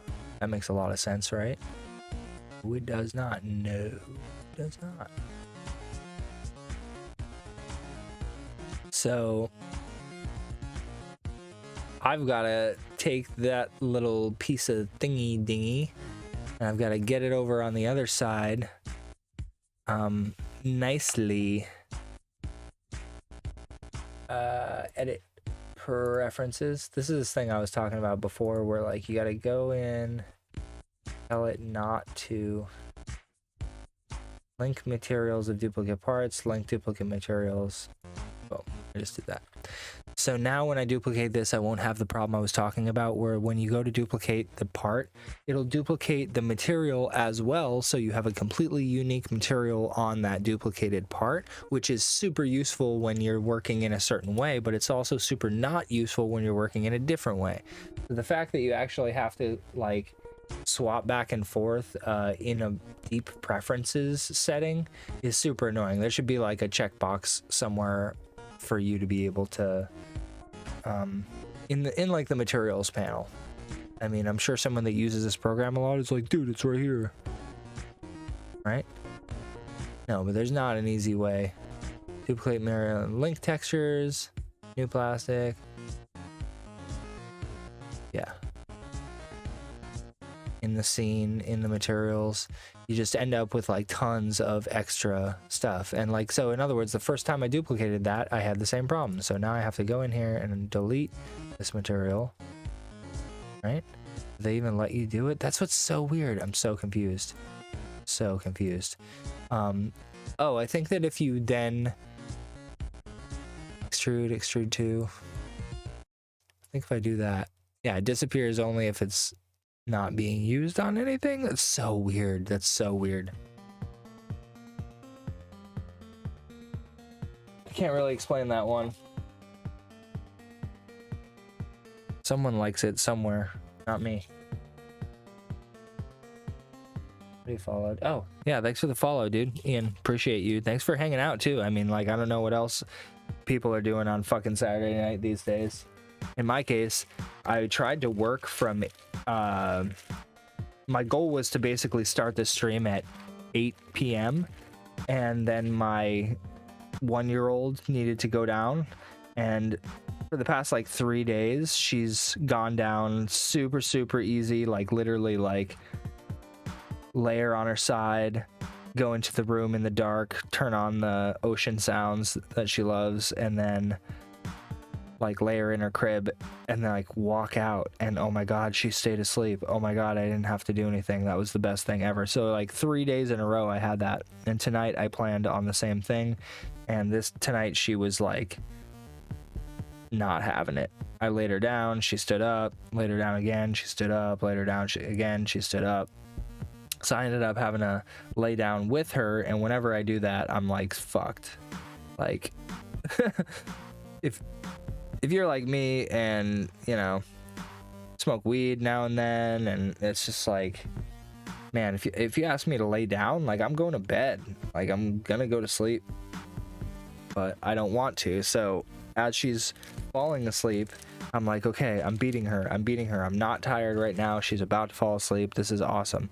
And it seems like she's like really intuitive, like she won't even fall asleep unless you fall asleep with her. Like she like, once your vibe enters into that like low vibration state, she enters in that state and will fall asleep. But if like you are like waiting to get up, she can like tell. It's like so annoying. Love her to death. So annoying. But so tonight I tried to beat her by not falling asleep, and she beat me, and we both fell asleep. Marisha came in at like, I think like 8 or 9, and was like, dude, wake up, don't you want to work? And I was like, yeah, but let me sleep. So I slept until like midnight, and that means that I get the time all to myself tonight until they wake up at like 6 or 7, and I'm gonna stay up the whole dang time and try my best to be a big cheery dad all day tomorrow and take as few naps as possible. But the work can be done tonight. I've been really working at my own pace lately. I'm enjoying it.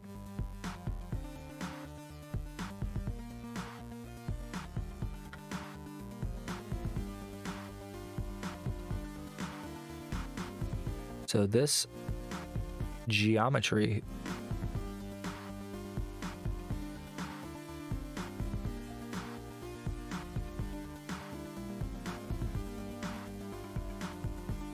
not so hot.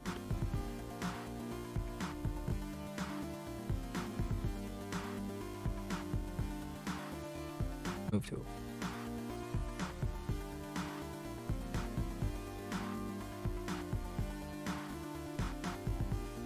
So yeah, I'm lucky that I can make my way around this geometry view like a little bit, but it's not that great.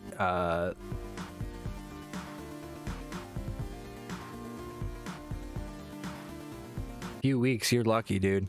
I had like literally like a 3-month slump, like at least. And I was just telling Marisha the other day that I feel like I finally broke out of it.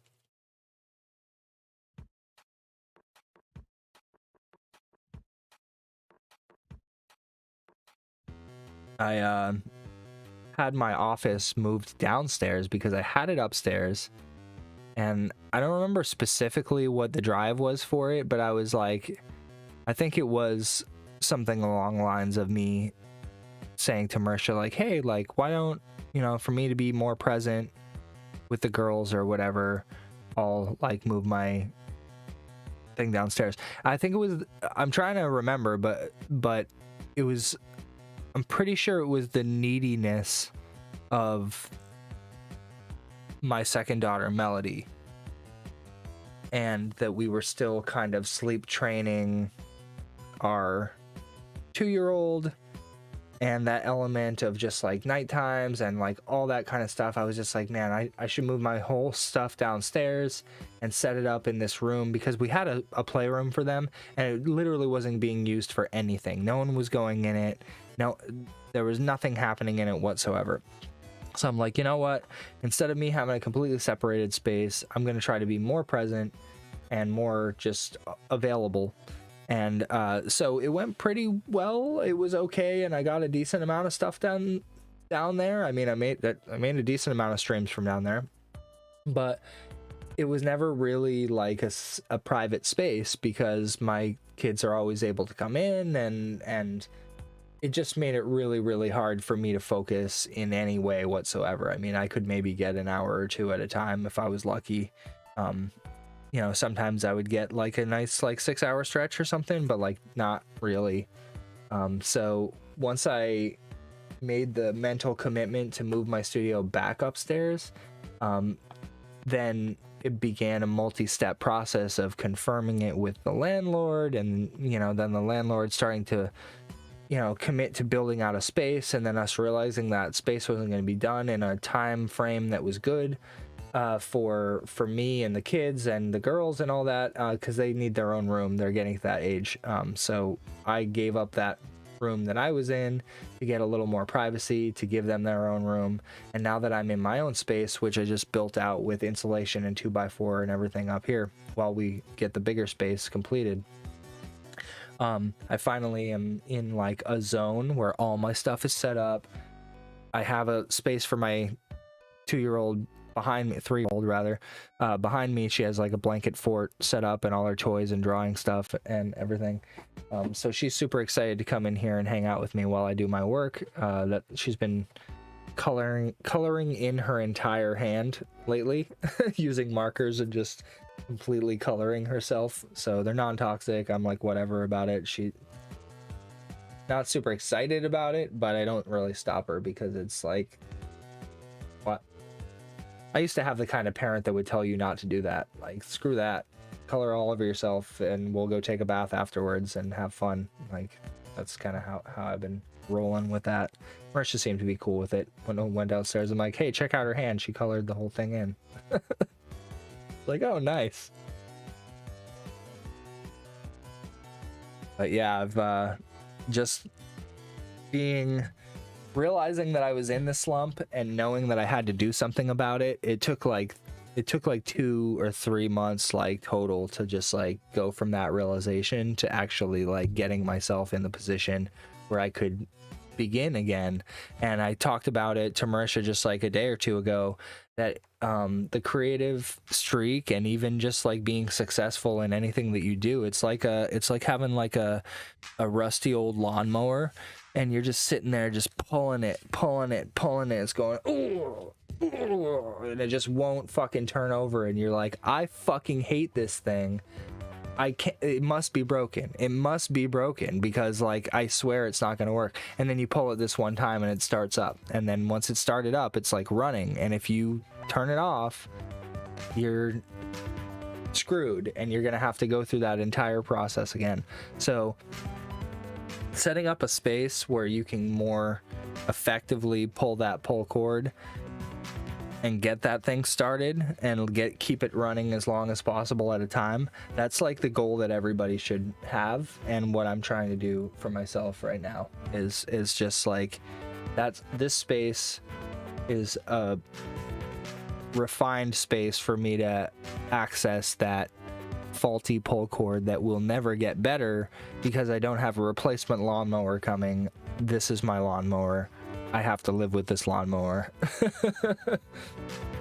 Coming to terms with that weird abstract idea has been useful for me. Duplicate.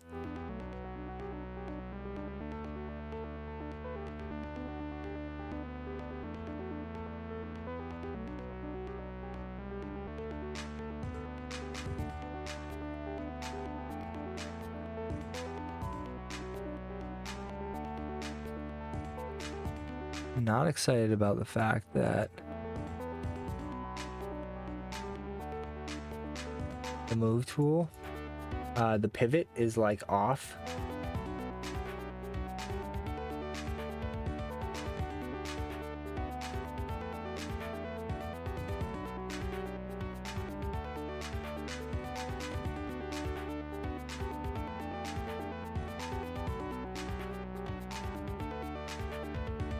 I don't know how to rotate the axis because like you see how it's like off. So that's like been basically my whole worry about this and working in this, is the null position of the object that I brought in has like an off kilter.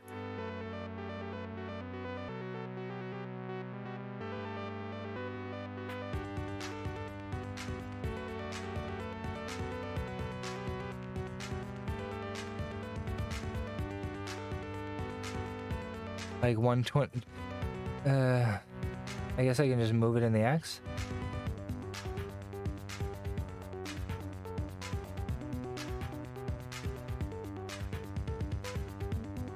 Oh my god, did that like really do it? It's 1 unit. Or, whoa. Yeah, I'm so confused. What the hell's happening there? Why are you doing that? Hardcore freak out.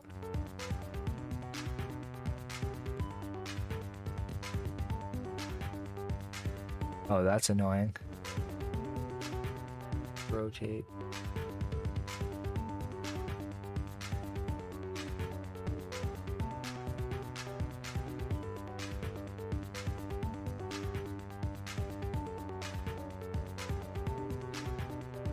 I got it figured out. So I'm gonna have to do this, or duplicate this rather, more times. Put it into place for the other one.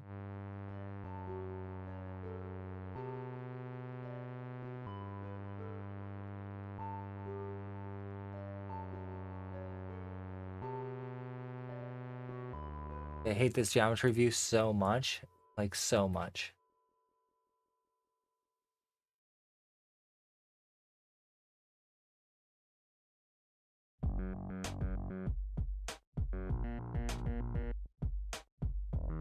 I think the album is starting over again, and I'm happy about it.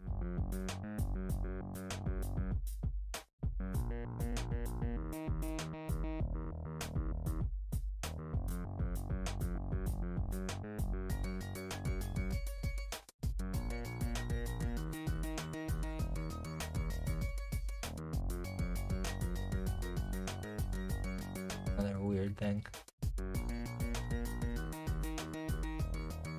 Translate.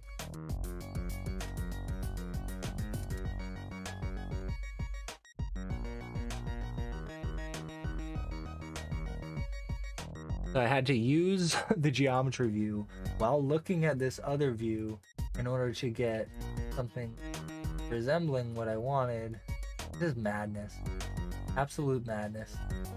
So Keyshot sucks balls when it comes to the geometry view and being able to alter the geometry in pretty much any way that's standard to 3D software.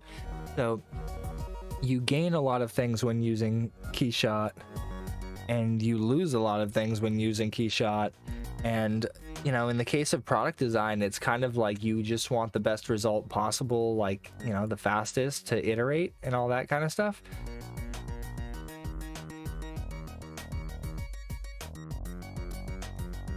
So, you know, use a software like this, and then you find yourself getting stuck in various corners and communicating to the client that you're having these problems, and they're like, well, why are you having these problems? And I mean, if I was more ignorant of a developer, I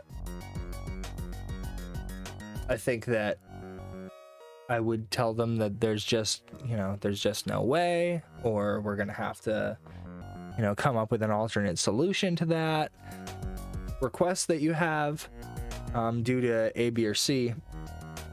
But I'll be like, oh, well, this other program's like way better at that thing. They'll, you know, shoot myself in the foot because they're like, well, why don't you use that one? Like, well, yeah, I hear you, but I'm not going to be able to just willy-nilly pick up every license for every program unless you want to front the cost for that. And if you want to front the cost for that and the additional time for me doing that, I'm super grateful to do that work. Like let me do that work. And they're like, yeah, no, we don't want that. We want you to do exactly what we're asking, you know, which we understand is like way more work and it'll cost you a ton of money and everything, but like we don't want to help with that or like pay with that. Like, that's your problem, right? And don't you, the funniest thing that a recent client asked, and like honestly, like, fuck you for like asking, they're like, don't you have like other clients that you could use this software for?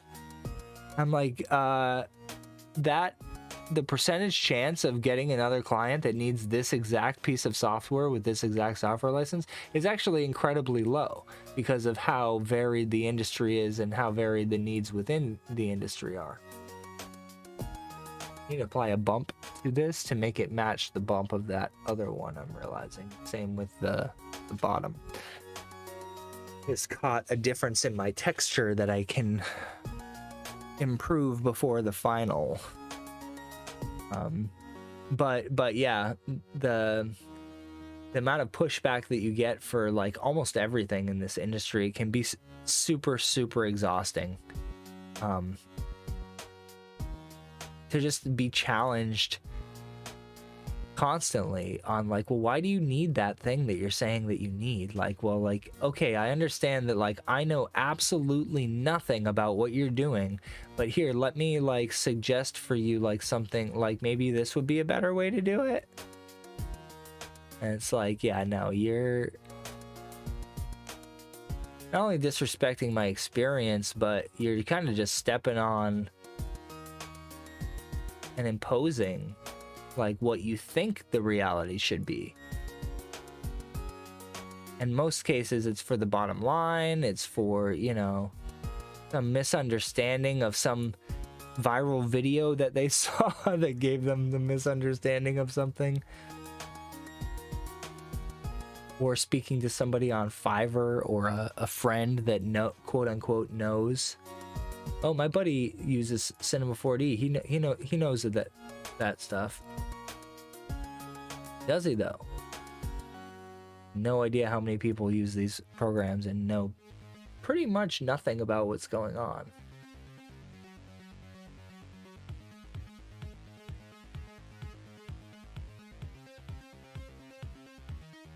So that's much better now.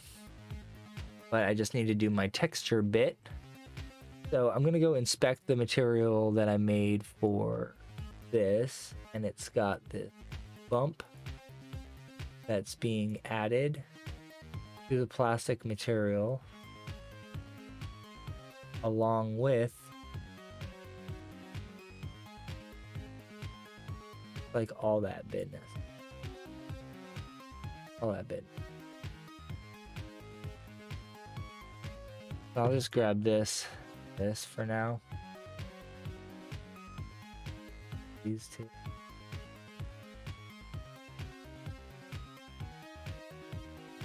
a copy selection. Then I'm going to go into here, in the material graph. Exactly. So I need to paste these things and put them in the bumpy boy.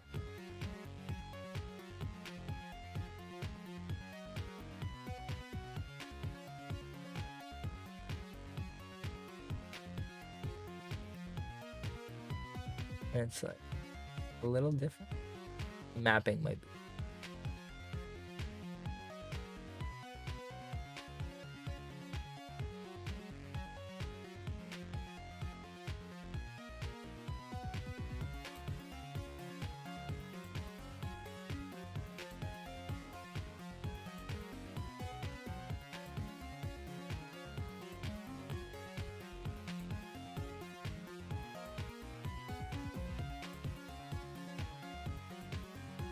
So I'm gonna move the bump height after I move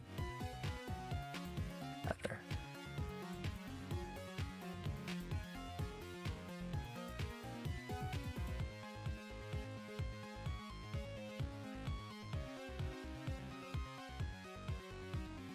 Okay. So then the height is at like 0.2-ish. Like. I won't fret over it because it's seen from far away. I just try to, you want to have consistency to your materials. So material graph, and now I have to go into the bump channel of this thing. We will paste.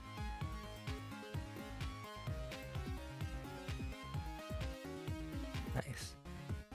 That's gonna go into bump add. This goes into bump 1, goes into bump. Hypothetically, we'd be all set now. Right? Scales are a little off here. I don't think anybody's going to be expecting this one up close, so we'll be all right. But yeah, I got to bring the scale up here. Bump height.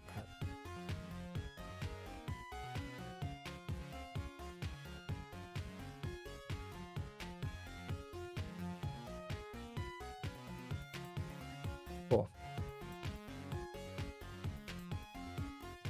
So this is like pretty much as close to a final as I'm gonna get. And then setting it up at the angle that we want with the lighting that we want is the final goal here.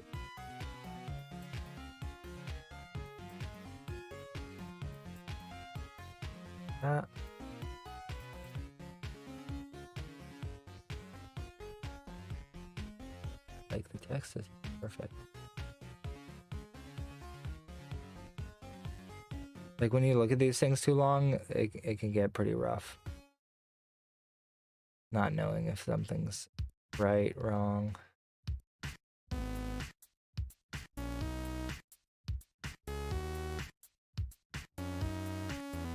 There we go. I think that gives a nice enter.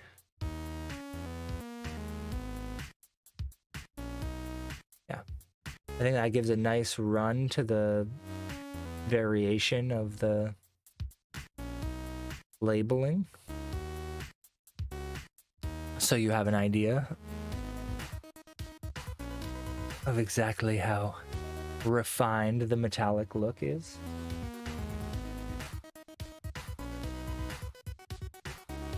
Yeah, dude, the Zen flow to your space is literally so huge. Like I'm at the point now where I've had so many workstation setups from house to house to house, wherever I'm setting up, that I now know, like, I need and want a U-shaped array that allows for me to have 3, if not 4 or more screens in front of me, and then a full desk on my right, a full desk on my left that allows me to have separated workstations for different things. So I'm setting it up on the left of me right now.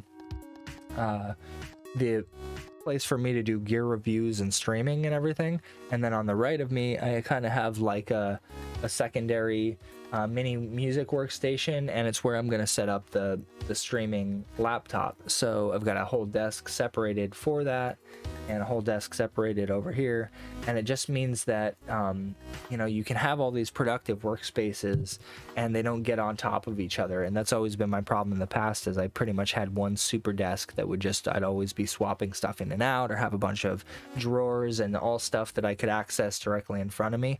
And I started to realize that once you add wings to the master station, shit starts to get real. You know, productivity wise, you can pivot. You can have computer A start rendering and then go over and do your other thing, leave a show on your big main screen while you're off on the side tinkering or whatever, and it just means that you can keep productivity up, and I'm just loving it. So I like suggest, you know, if you have a desk set up in the room, set up a wing to the right of you and hypothetically to the left of you as well, coming off of that main desk, and making it so you have this little private nook. It's just your spot to rock and roll, and it's pretty wide right now. I mean, I have like a double wide desk, and that's why it's working out, because each of the wings is coming off of that extended part of the desk, and then I'm left with an entire central area that gives me the room to get in and out. Doesn't really have room for guests or anything necessarily, but it's not crowded, and that's important to me. I'm gonna grab myself something to eat, and in the meantime, let's see, set that baby spinning. And I have a look at my lovely material network while we're at it.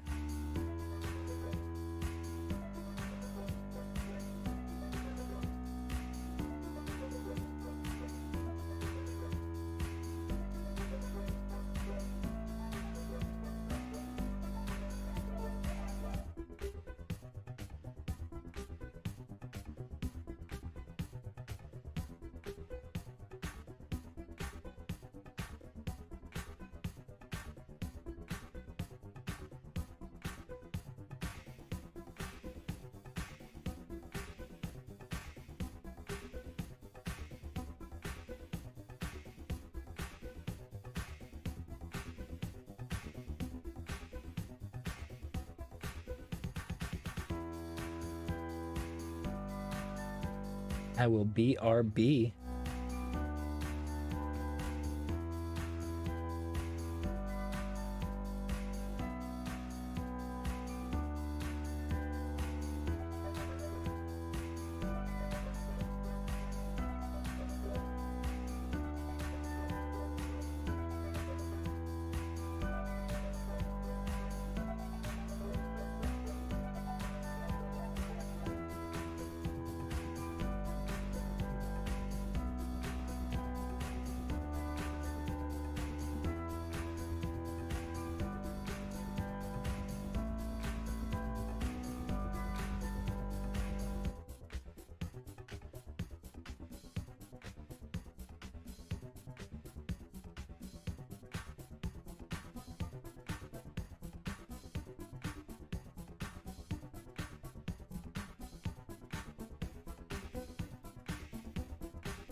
4 a.m.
All right.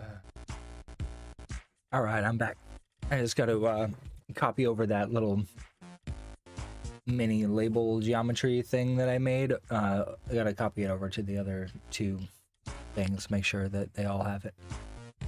And once we're done with that, we're going to export a render of all three tins rotating 360 degrees. And then after we have those, we'll do a video of each of the bottles rotating 360 degrees. At that point, the project is done. I already have the stills rendered out. I might do some additional hero angles just to be nice. But that's it. That's all she wrote for this one. So, Earl Grey's all set. Save it.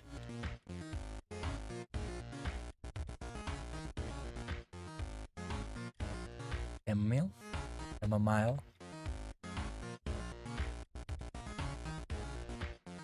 I always said meal. Oh, meal. All right.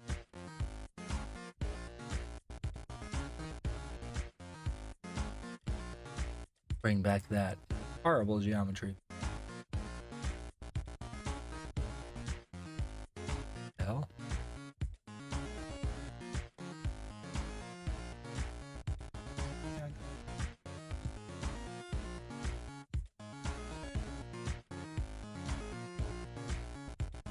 So, not that one.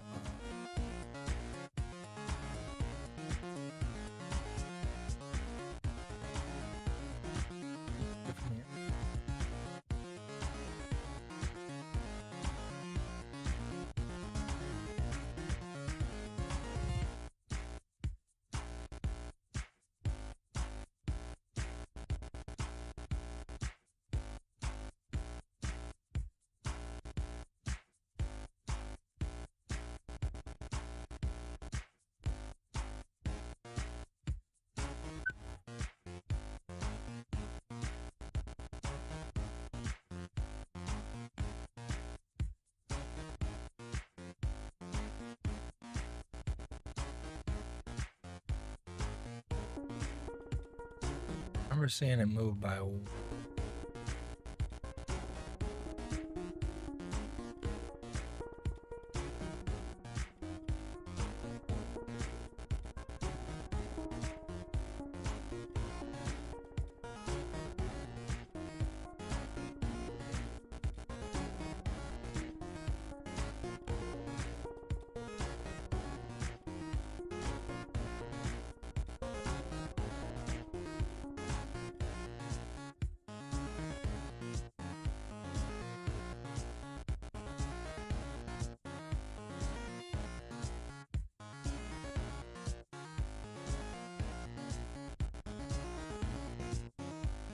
unexecuted geometry.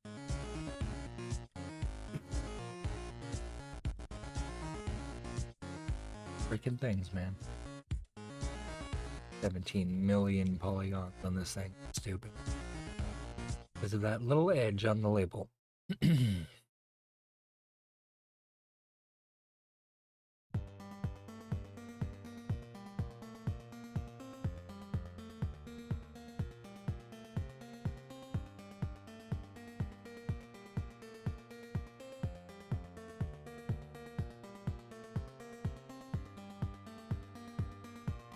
How many is it?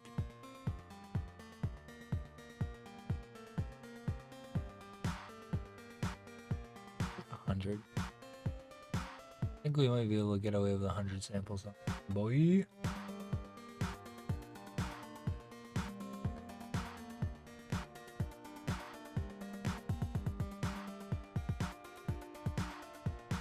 Oh, pretty annoyed. The goal is to have a second piece of it.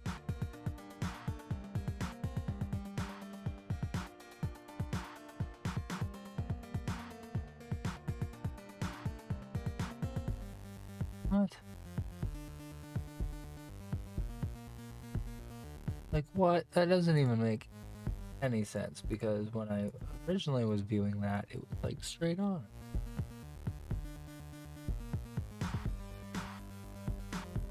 See?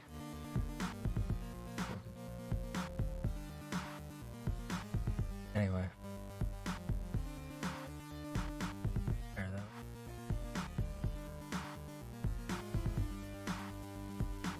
Both of them going.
Okay.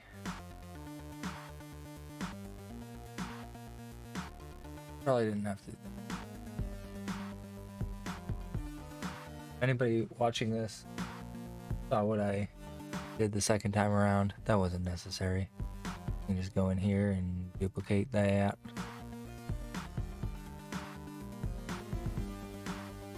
Go in here and duplicate that.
Finally.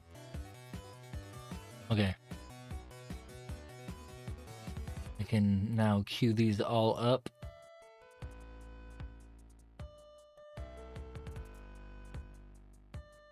Good to go.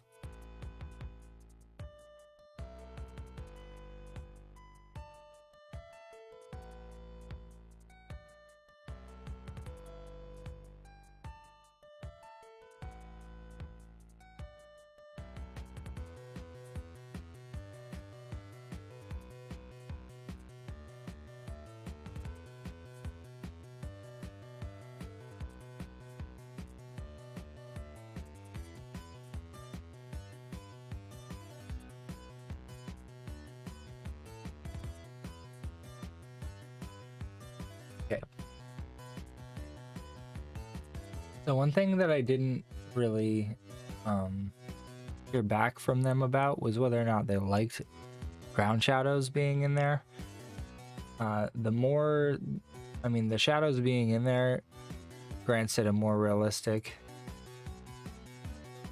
look, but I don't know if they're gonna require it or care at all. Like, I think that they kind of don't care, Like, though it may be a cool feature, it may not be necessary. Because if I do it with alpha, I can just composite in the color after the fact and not, worry too much about it. That's it.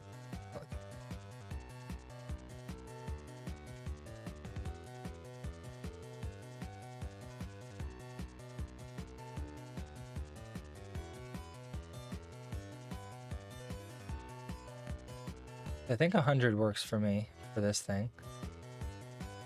I'll watch these samples up here until it's super clean.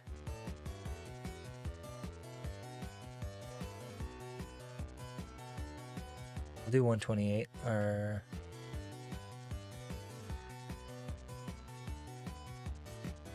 yeah, I think 128 is probably good.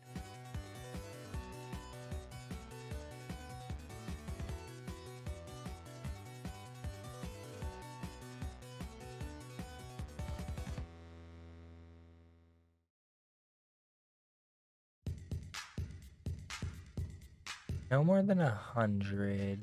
I can take care of any denoising after the. See how long it takes to work with it deno.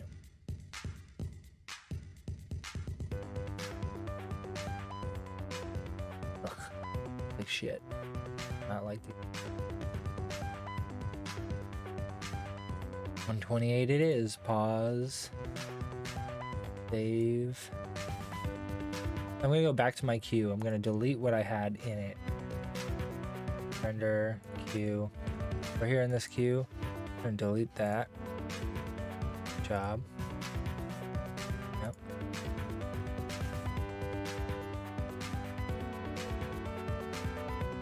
Cool.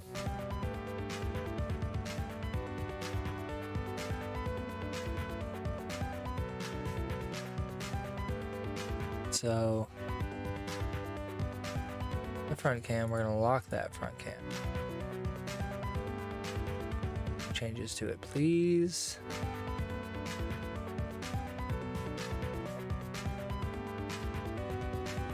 And then I'm gonna turn off the ground shadows.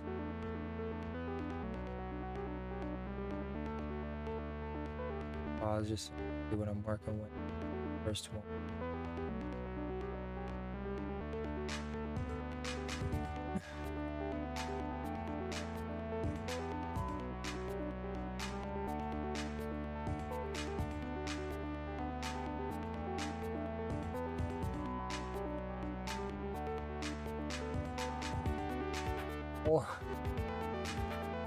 And goes into Dream Tea. Render 0. The scene. Dream Tea.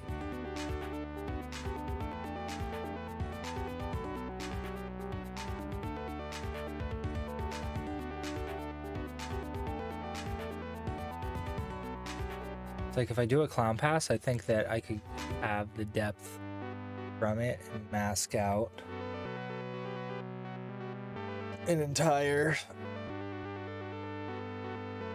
alpha image from it's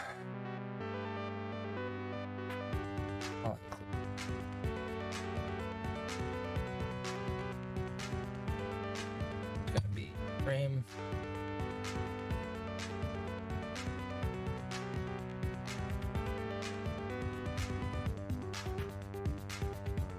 Frame 10360. Frame 10360, frames output with alpha. We're gonna silence that out. We're gonna bring this one in.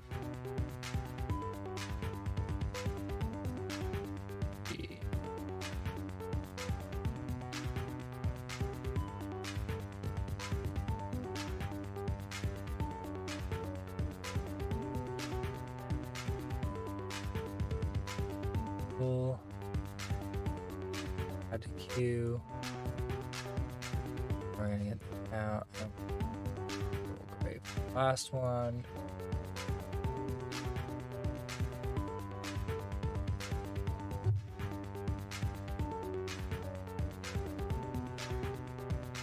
Pearl. Right.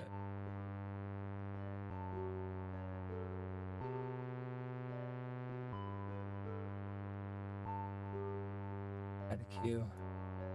Now we've got all of these ready to render, which is fantastic.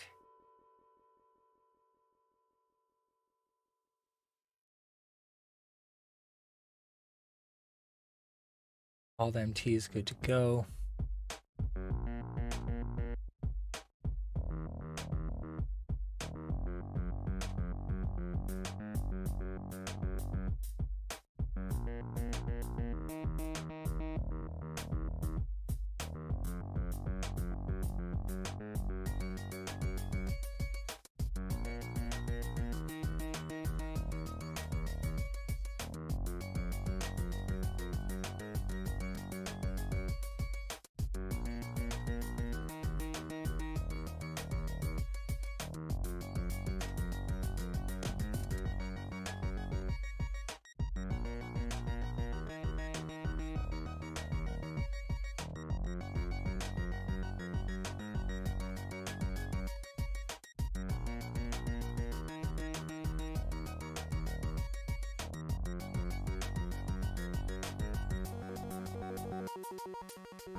Testing something. Who knows? Things could crash. Streamlabs could crash. I'm starting up a render in the background because I want to still be able to use the software, etc. I think it's doing its thing.